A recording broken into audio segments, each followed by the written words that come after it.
I tried to expose Diddy, but he threatened to kill me.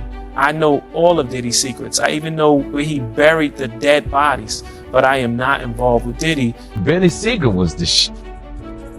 Yeah, he was fire. And they will only let Benny Siegel only sell so many records. This came from an executive. But Benny, they would you couldn't be bigger than Jay-Z on Jay-Z's label. What's that? That's Mall King? It's marvelous. We gotta get the shoes though. Y'all know what it is. You ain't hear about them parties? Nah, that wasn't for me. No, sir. The rapper Jay-Z has been accused in a civil lawsuit of raping a 13-year-old alongside Sean Diddy Combs at a party in the year 2000. This is the news that we brought you earlier in the week in our special episode that US rapper Jay-Z, real name Sean Carter, has been mentioned in a US civil suit that alleges that he, alongside Sean Diddy Combs, drugged and a 13-year-old girl after the VMAs in 2000. It was last March 2024 when the feds, in LA, in Miami, in New York, they enacted these raids on Diddy's home, and it's been nonstop coverage since then. And finally, we know he was obviously arrested in late 2024. And how close was Diddy and Jay-Z? They was close enough that they wasn't playing basketball, they wasn't playing baseball, they wasn't playing football, and they wasn't playing hockey or soccer for Diddy to come on stage, pat him on his ass, and then make the statement to people in the world that can't nobody call me Sean but Jay-Z. Whispers are getting louder. Diddy might actually be staring down a life sentence. And this isn't just tabloid noise anymore. Behind closed doors, sources say he's working on a secret deal with the feds. But this isn't your everyday plea. Bargain. No, apparently Diddy's ready to go full scorched earth. We're not talking about tossing out some random names. He's allegedly prepared to drag down some serious giants in the industry. And yes, one of those names? Jay-Z. That's right. The same Jay-Z who's been closely linked to Diddy for decades might be in the crosshairs. Sources say Beanie Siegel just threw a match into the fire by publicly warning Jay to distance himself fast. Beanie seems convinced that Diddy's been hiding some seriously dark skeletons from back in the wild 90s. Stuff so dark it could flip everything we thought we knew about Hov. So the question is, what exactly does Beanie know? What kind of dirt from Diddy's untamed past is about to surface? Whatever it is, word on the street says it's messy. Real messy. And maybe that's why Diddy and Jay's long-standing alliance wasn't as picture-perfect as it seemed. Behind the glitz, the parties, and the award shows, there could have been something much more twisted going on. But let's be real, when the feds close in, even the biggest icons start to sweat. For years, Diddy flaunted his untouchable image. But now, he might be ready to trade it all in just to breathe again. If that's true, and he starts naming names, the whole music game could come crashing down. This isn't just a scandal, it could be an earthquake. Word is, Diddy's planning to expose more than just secrets. He's allegedly about to start dropping actual names and not just nobodies. We're talking Jay-Z level revelations. But let's not act like this all came out of nowhere. Roll the tape back to last year. Remember when Diddy's son Christian dropped that diss track, Pick a Side? That song wasn't just music, it was a threat. A shot fired at Hollywood insiders who might betray Diddy. And you know who kept totally silent through the chaos? Jay-Z.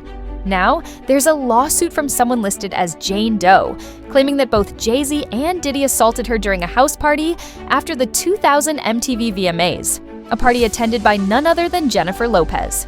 Jay-Z's legal team denies any real connection, saying he and Diddy only knew each other through industry circles. They're not close, they claim. It's professional. That's it. He has nothing to do with this case. But in the court of public opinion, that's not the end of the story.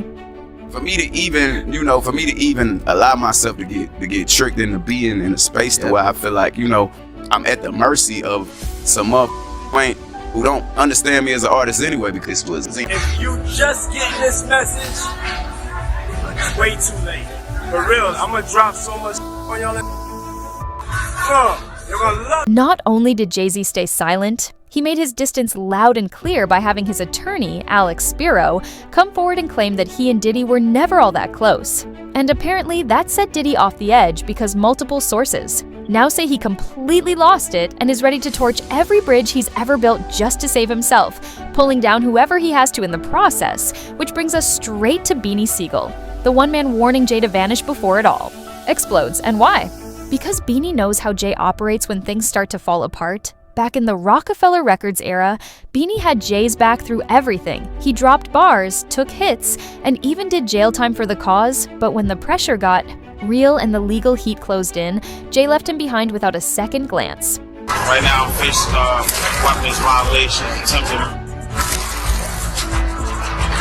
They trying to get a boy 20 to 40 years. They came to me with a deal. Their deal was 18 to 36 years.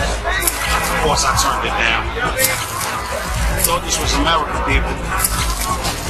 Guilty until proven innocent. Now jump to the present. Diddy's drowning in federal chaos, possibly staring down a death sentence. And guess what?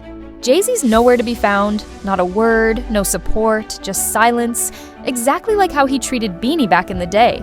And if Diddy's really about to spill it all like the rumors say, Jay better get out of town fast because Beanie's warning might just be the real deal, especially considering how deep Diddy and Jay go. All the way back to the 90s, when they were constantly linked, and Diddy had front row seats to everything. Wild happening behind Rockefeller's velvet ropes and later inside Roc Nation. So, when the FBI started circling, some people were protected, backroom deals were made, and the truth was buried. But if Diddy's truly turning informant, you can bet he's got the receipts to expose it all, including how Jay dodged accountability, while guys like Beanie took the fall, and if that happens, Jay's billionaire legacy might go up in smoke, confirming what Beanie's been hinting at for years. You got me. So at that time, when, I'm going to court, and we about to be on tour. We on tour. So, yeah, we on a whole nother tour. So, I'm going for my bail hearing in the feds. And the judge asked Jay, everybody's saying all these good things and all that. The character witnesses name and, everybody's saying, even Jay said a whole lot of good things about me. And the judge was going to let me go. Monitored. And she said, would you be willing, and that's the part that people don't have, would you be willing to be responsible for his whereabouts, not be responsible for my actions, just his whereabouts? Would you be willing to do that? Provide us with all the information, saying that he's going to be here, there, and there. And after all that good, he said no. But it was like the way he said it, and he put his head there, he was like, I've never been crushed like that ever in my life. Cause I'm like, damn, this is my man, and I looked at it like, all right, no. What if I had to get the out of there? I'm in jail, I'm still tall, but what if I really needed to go? This was going in my mind. Like, get out of jail, bro, I had attempted in the state, in the federal, and all this shit. 40 years, it's over. This is what I'm facing, 40 years. What if in my mind, I'm thinking like, damn, what if I really need the room? We gonna run and go. Like, I'm from this is my man and I love him. If he skipped up, I'm getting my man, I'm getting him out by any means necessary. So, for me to look him in his eyes and say, I'm shackled. Round up his ankles and everything, and the man was like, oh. Like, that was that fucked me up. It took everything in me not to let me go. That took away a lot that I thought that we had. That's big, bro. Let's break it down. Beanie wasn't just another name on the Rockefeller roster, he was one of Jay-Z's most loyal and dangerous soldiers, both lyrically and on the streets, dominating early 2000s culture with his own clothing brand, State.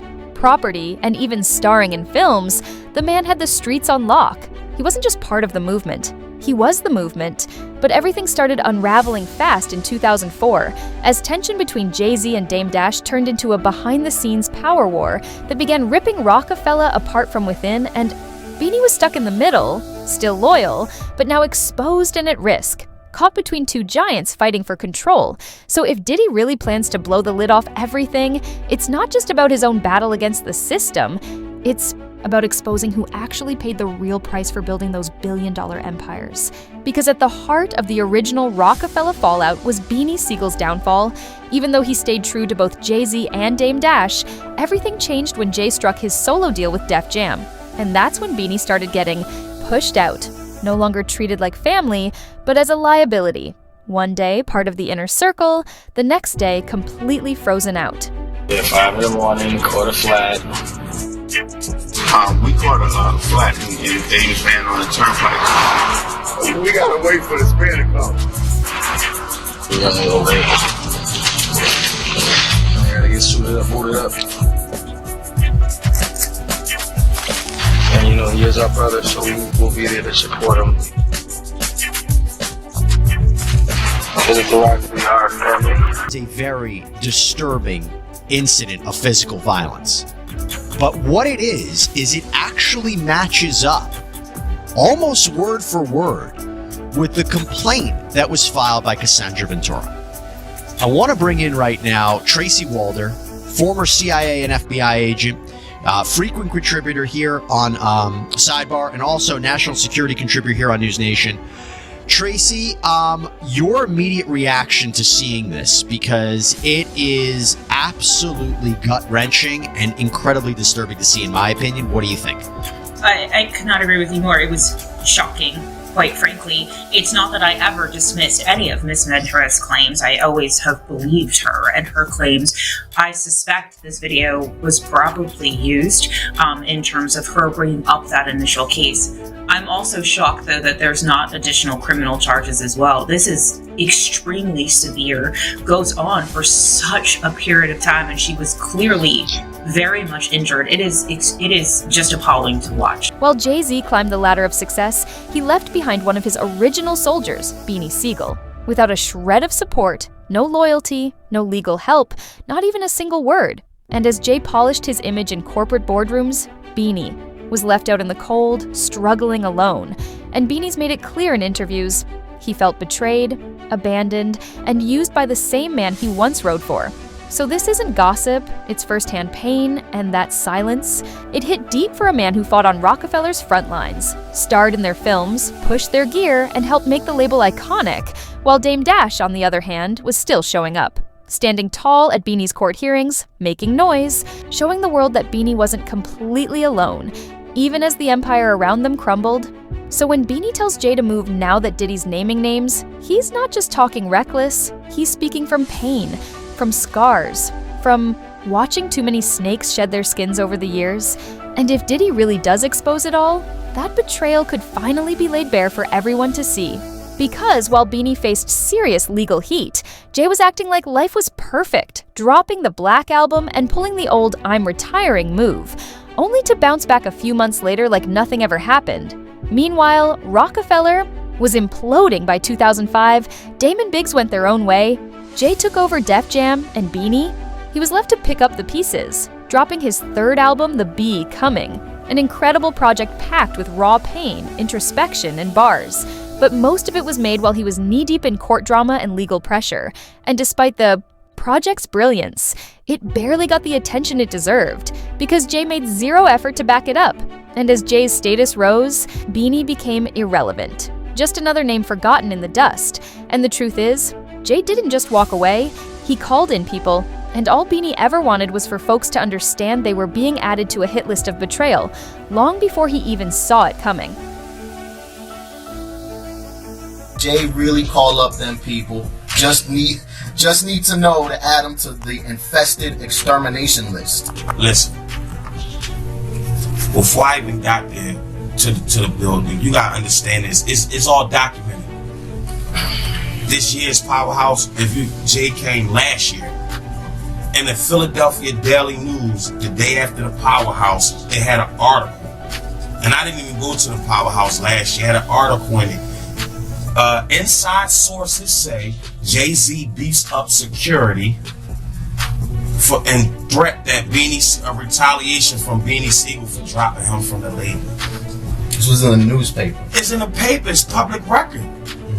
Go and $20. You can search it and find it. It's public record. That was last year. So when I'm reading this, like, damn, what the? You know what I mean? Inside sources say. Right. Where that come from?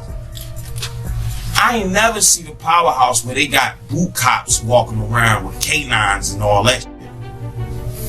Go on the internet, Google it. Bernard Hopkins was in. I didn't even know Bernard was there. Right. Go to allhiphop.com. He confirms it.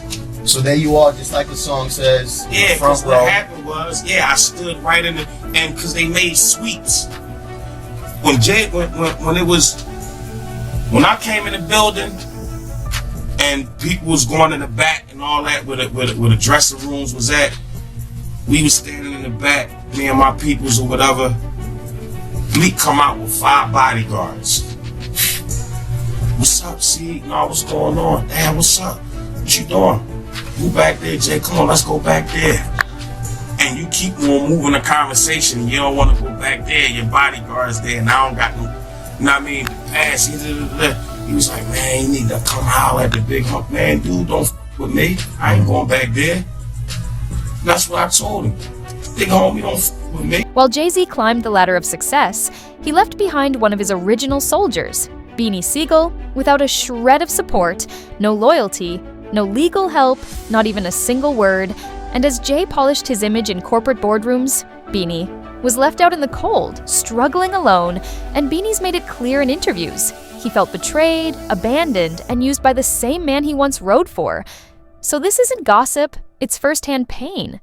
And that silence? It hit deep for a man who fought on Rockefeller's front lines, starred in their films, pushed their gear, and helped make the label iconic, while Dame Dash, on the other hand, was still showing up, standing tall at Beanie's court hearings, making noise, showing the world that Beanie wasn't completely alone, even as the empire around them crumbled. So when Beanie tells Jay to move now that Diddy's naming names, he's not just talking reckless. He's speaking from pain, from scars, from watching too many snakes shed their skins over the years. And if Diddy really does expose it all, that betrayal could finally be laid bare for everyone to see. Because while Beanie faced serious legal heat, Jay was acting like life was perfect, dropping the Black Album and pulling the old "I'm retiring" move, only to bounce back a few months later like nothing ever happened. Meanwhile, Rockefeller was imploding by 2005, Damon Biggs went their own way, Jay took over Def Jam, and Beanie, he was left to pick up the pieces, dropping his 3rd album, The Becoming, an incredible project packed with raw pain, introspection, and bars. But most of it was made while he was knee-deep in court drama and legal pressure, and despite the project's brilliance, it barely got the attention it deserved because Jay made zero effort to back it up. And as Jay's status rose, Beanie became irrelevant, just another name forgotten in the dust. And the truth is, Jay didn't just walk away. He called in people, and all Beanie ever wanted was for folks to understand they were being added to a hit list of betrayal long before he even saw it coming. I want you to open that up because I want you to be able to make the face that you really want to make. You know what I'm saying? Go ahead, open it now. You ain't gotta wait. Ain't nobody gonna take nothing from you. Oh no, he did. No, he did. Go ahead. Count up. Let me hold your envelope. You gotta always pay your taxes. I know he didn't do that. I might hand him them little 520s. He's gonna be like, nah, big dog.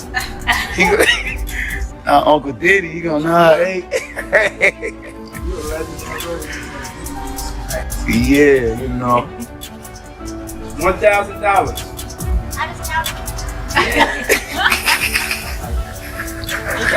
Years later, Beanie is finally owning up to his mistakes, openly admitting that he made some bad choices. But if you ask him what stung the most, it was putting more trust in Jay-Z than in Dame Dash. And Dame didn't hold back either when he sat down recently with The Art of Dialogue, coming straight at Jay, accusing him of misleading Beanie, using him and then tossing him aside when he was no longer useful. Dame even went as far as calling Beanie the rightful heir to Rockefeller, a real street general who had the power to lead the label into its next chapter. But because Beanie chose loyalty to the wrong person, that dream died. And according to Dame, Jay wasn't just distant. He was actually working behind the scenes to block Beanie's comeback right when Beanie was preparing to rise again, and everyone thought he was ready to reclaim his place. Was getting late. We thought he was going to go to jail for a couple years. He was on trial. So I was trying to make 4 albums for him, or 5. I was more bothered when Beans chose to go with Jay. That one hurt. Because I'd done a lot and prepared. I chose State Property over Rockware. And I wanted to just roll out with State Property. It almost like he tricked Beans to shelf him, and his life up to me doing that. But I had him, you know what I mean? Like, that was my new Jay. With Puff, and he's in exotic bookstores and he's doing shopping, right? He's shopping, getting his stuff and everything like that. So, you know, this is the first time I was ever in the exotic bookstore with Puff. So, you know, I'm giving him his space. He's taking things off the shelves and stuff like that, because they gave him a brown paper bag. When they gave him a brown paper bag, he was just putting stuff in there. So I said, damn, you know, you got to go put it on the counter and, you know, show everybody what he's getting. So as he's going, I'm just looking at the places where he's picking stuff from. So there's one part he picked up some things from up here on my left side. And then he picked like quite a few of them down. I was like, okay. He put them in the bag. And when I went by there and I looked up there and it said clubs. And I was like, hey, yo. I was messing with him. Because people don't understand, you know, we was like friends. He was a part of the same gang. So I'm still gonna tease him. I'm still gonna mess with him and everything like that. I could do that. It wasn't just no security thing. So I said, yo, what are you getting this for? And it said plugs, and he was like, yo, can I do my shopping by myself? I said, yeah, you can do it by yourself, brother. And he started walking and everything like that. When he got, I just waited at the counter. When he got to the counter, he didn't even have to show the guy nothing. He just gave the guy a wad of money. I mean, like, he gave the guy a stack, something like this. And Puff wasn't the dude that carried no 20s and no 50s and nothing like that. And I mean, like, he just said, boom. And we walked out the store. So we had to leave Atlanta and go to North Carolina for a show. You understand? And it was him, this rapper, Sarah, and this other girl. We all got on a G5 jet, and we flew to G4 jet, and we flew to North Carolina. So later on that, I think that afternoon, same day, this rapper and him, they all in the room together. You know, Sarah, the girl, Puff, and this dude, this rapper. So I'm here at the door and stuff like that, like, yeah. So then next thing you know, somebody rang the doorbell. We had the presidential suite where we was at. So I opened the door and the dude said, yo, I'm here for my cousin. Behind the scenes, shady moves were quietly being made to stop Beanie from rising. And when Beanie finally spoke out, he didn't deny it. In fact, he backed Dame's claims, admitting that he truly believed Jay had his back while underestimating Dame's role. But now, looking back, it's clear Jay was playing strategic chess all along. Beanie even pointed out that it felt intentional, Jay dropping his own albums at the exact same time as Beanie's, cutting into his momentum and sales. And that wasn't all. Beanie claimed Jay also limited how many units he was allowed to sell, making it clear this was both personal and political. And the deeper Beanie digs into the past, the more it all starts to line up.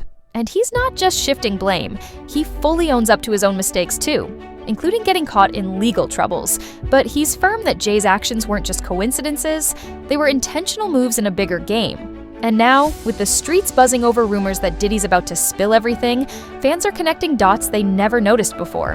Actually came and got me when I got out of prison. And we was on a tour bus and they was interviewing me. And they asked me then and there on a bus. Now I'm just getting out of prison. Like he at the jail picked me up. And they posed that question that I was, or made the statement that I was going to be with Dame Dash Music Group. And I said then that I didn't want to make that choice between Jay or Dame. I just wanted to stay neutral. I believe if we had those conversations, I believe I would have rocked with Dame. I'd have rocked with Dame. Yeah, if Dame set me down and he had a plan, regardless what the plan was, and mapped it out like this was going to do, the smartest decision at that time for me would have rolled with Dame, because Dame was more accessible than Jay was. Dame was in the office every day. You could talk to Dame. You know what I mean? Dame used to come and chill on the block in South Philly. You know what I mean? Dame pull up handbags at Mom Duke's spot. So, yeah, I think if we would have sat and he would have showed me and explained to me, our business plan and what we was going to do, that would have been an easy decision. But, you know what I mean? It's like, it's ultimately in your decisions. I had a lot of issues. Like I said, legal issues at the time. And, my mind wasn't where I'm at now today. Like, I used to have questions like why every time my album dropped, Jay would drop right on top. He wouldn't let me breathe or right before me. Like, I was always close. But I never understood that every single album that I dropped, Jay dropped right on time. And it was like, damn, like to have in-house competition at that magnitude was crazy. Jay already the boss, but I always thought that, like, let me breathe. I mean, the truth is always good. The truth is always good for the soul. What's done in the dark will come. And, I'm not the partying type. You know what I mean? I ain't never been to it. Are learning that Jay-Z is accused of a 13-year-old girl. That is new in the Diddy lawsuit, and the new allegation just coming out this evening. Jay-Z is being accused of minor along with Diddy at a MTV VMAs after party back in 2000, according to documents obtained by Fox News Digital tonight. The lawsuit, which was initially filed back in October, was refiled tonight in New York by an anonymous accuser claiming Jay-Z, whose full name is Sean Carter, while Combs and Celebrity B watched. So that other celebrity was not named. After the news broke, Jay-Z's lawyer filed a motion on Tuesday. They've asked to deny the plaintiff's request to proceed anonymously. They've also asked for the case to be dealt with as quickly as possible because of the highly sensitive nature of the matter and because of the media interest it's generated. The filed motion from Jay-Z's lawyer, Alex Spiro, also says, for the avoidance of doubt, Mr. Carter is entirely innocent. This is a shakedown. He is not mentioned, referenced, or implicated in any way in the criminal investigation of Mr. Combs. He is neither a target nor a person of interest in that investigation. Cheyenne, I'll start with you. Sort of where were you and how did you react when you heard the new allegations? I was actually coming out of a theater show, and so my phone just was filled with messages trying to work out what happened, and then Jay-Z's statement dropped, and so it was kind of all hands on deck on a Sunday night, which has been kind of the case for some of these updated filings. The news breaks at night, and the next morning it's just unfolding as things continue. I was in the bed eating chicken wings, and they were delicious. And all of a sudden, my phone just started text messages and messages from TikTok, and so I started doing my own research, and I had grease all over my fingers typing on the iPad, and I was just like, well, here we go, it's about to blow up. I mean, this is kind of what people have been waiting for. When Tony Busby came out at the beginning of October and he promised to name other people co-conspirators, the facilitators of foul play, he called them. Was that kind of what you were seeing online, just comments of, oh, okay, it's beginning? I think, since Diddy was arrested and the idea of his parties, people have been clamoring for additional names, other celebrities to now be pulled into that. And Jay-Z is one of the biggest celebrities so far that's pulled into it. So yeah, people were kind of waiting for a moment like this. And if you listen to his lawyers, some of the things that they said that were pretty interesting is he's not a target, he's not a probe or things like this at the criminal investigation, because if he was a target, he would have received a target letter from the federal authorities saying, you come and sit down and talk to us. So his lawyer said, without saying, the federal government on the RICO allegations have never talked to Jay-Z. That's basically him saying, I already know nobody's looking at me. Jay-Z has a long track record of cutting people off when the heat turns up, from Beanie to Dame and others who helped build his empire. But this time, it's getting real. And there's one thing that's becoming harder and harder to deny.